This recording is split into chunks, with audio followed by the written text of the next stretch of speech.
Ang huling laban ni Eugene, ang katotohanan sa likod ng kanyang pinagmulan at kapalaran sa kamay ng halimaw.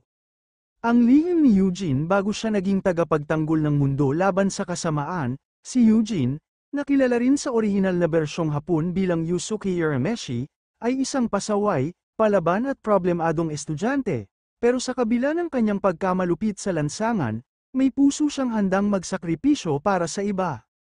Isang araw, nang mailigtas niya ang isang batang masasagasaan, si Eugene ay nasawi, ngunit sa halip na mawala sa mundo, napag-alaman niyang hindi pa ito ang kanyang oras, ibinigyan siya ng pagkakataon na bumalik sa mundo.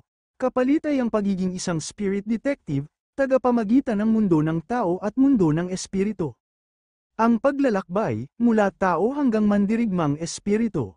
Kasama ang mga kakampi niyang sina Alfred, Kazuma Kuwabara, Dennis, Kurama, at Vincent, Hiei, sumabak si Eugene sa sunod-sunod na laban sa Dark Tournament, laban sa mga halimaw at espiritong naghahangad ng kapangyarihan. Pero ang hindi alam ng marami, si Eugene ay may lihim na pinagmulan. Habang lumalalim ang kanyang pakikipaglaban sa mundo ng dilim, unti-unting lumilitaw ang katotohanang hindi siya ordinaryong tao. Ang kanyang ama ay isang makapangyarihang halimaw mula sa mundo ng demonyo, isang nilalang na minsan ay tinaguri ang kamatayan ng sangkatauhan, isang dating hari ng kadiliman na nagpasyang iwan ang kanyang trono para magmahal ng isang tao. Ang pagbangon ng halimaw, si Ryaman, hari ng wakas. Sa kalaliman ng mundo ng kadiliman, isang halimaw na kilala sa pangalang Ryaman ang unti-unting nagising. Ayon sa mga sinaunang propesya, ang halimaw na ito ang siyang magtatapos sa balanse ng mundo ng tao, espiritu, at demonyo.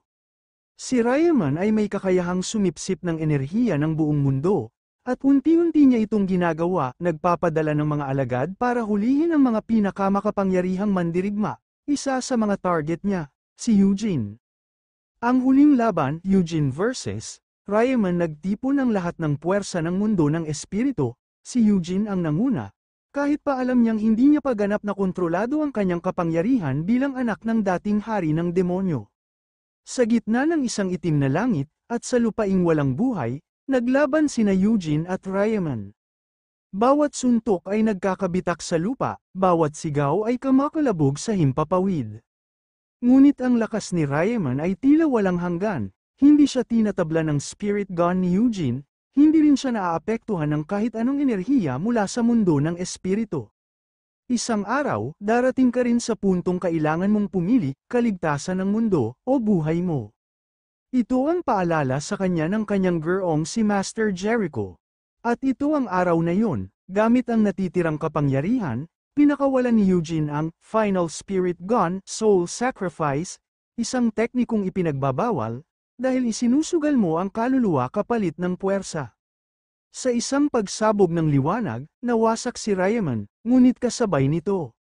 Nawalan ng buhay si Eugene, ang huling eksena, si Eugene, nakatingala sa langit, may ngiti sa labi.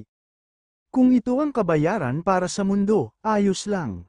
Ang katotohanan sa likod ng kamatayan, pero, totoo nga bang patay na si Eugene? Ayon sa mga alingas-ngas mula sa mundo ng espiritu, may liwanag pang natitira sa kanyang kaluluwa, at sa dulo ng kwento, isang batang lalaki na kahawig ni Eugene ang nakita sa isang malayong bayan, hindi nagtataglay ng alaala, pero may kakaibang lakas sa kanyang mga kamay. Babalik ba si Eugene, o may bagong tagapagmana ng spirit gun? Ito pa lang ang simula ng isang bagong alamat.